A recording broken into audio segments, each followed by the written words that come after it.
حضرت عبداللہ بن مسعود رضی اللہ تعالیٰ عنہ بیان کرتے ہیں، ایک آدمی نبی صلی اللہ علیہ وسلم کی خدمت میں حاضر ہوا تو اس نے عرض کیا، اللہ کے رسول، میں نے مدینے کے دوسرے کنارے ایک عورت سے تبع آزمائی کی، میں نے جمع کے علاوہ اس کے ساتھ سب کچھ کیا، چنانچہ میں حاضر ہوں، آپ میرے متعلق جو چاہے فیصلہ فرمائیں۔ عمر رضی اللہ تعالیٰ عنہ نے اسے کہا، اللہ نے تمہاری پردہ پوشی کی تھی، کاش کہ تم بھی اپنی پردہ پوشی کرتے۔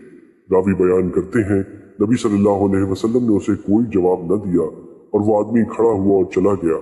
چنانچہ نبی صلی اللہ علیہ وسلم نے کسی آدمی کو اس کے پیچھے بھیجا تو اسے بلا کر یہ آیت سنائی۔ ترجمہ: دن کے دونوں اطراف اور رات کی چند ساعتوں میں نماز پڑھا کریں، یقیناً نیکیاں برائیوں کو دور کر دیتی ہیں اور یہ نصیحت قبول کرنے والوں کے لیے نصیحت ہے۔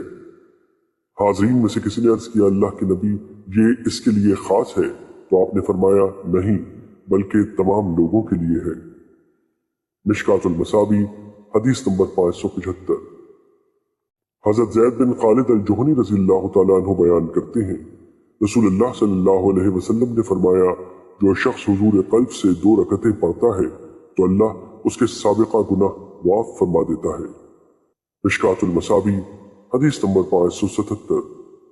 حضرت عبداللہ بن عمرو بن عاص رضی اللہ تعالیٰ عنہ نبی صلی اللہ علیہ وسلم سے روایت کرتے ہیں، آپ نے ایک روز نماز کا ذکر کرتے ہوئے فرمایا، جس نے نماز کی حفاظت و پابندی کی تو وہ اس شخص کے لیے روز قیامت نور، دلیل اور نجات ہوگی، اور جس نے اس کی حفاظت و پابندی نہ کی تو روز قیامت اس کے لیے نور، دلیل اور نجات نہیں ہوگی، اور وہ قارون، فرعون، حامان اور ابی بن خلف کے ساتھ ہوگا۔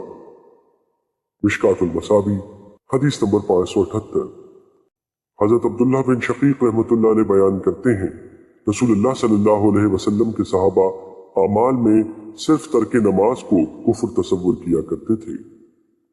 مشکات المصابی، حدیث نمبر 579۔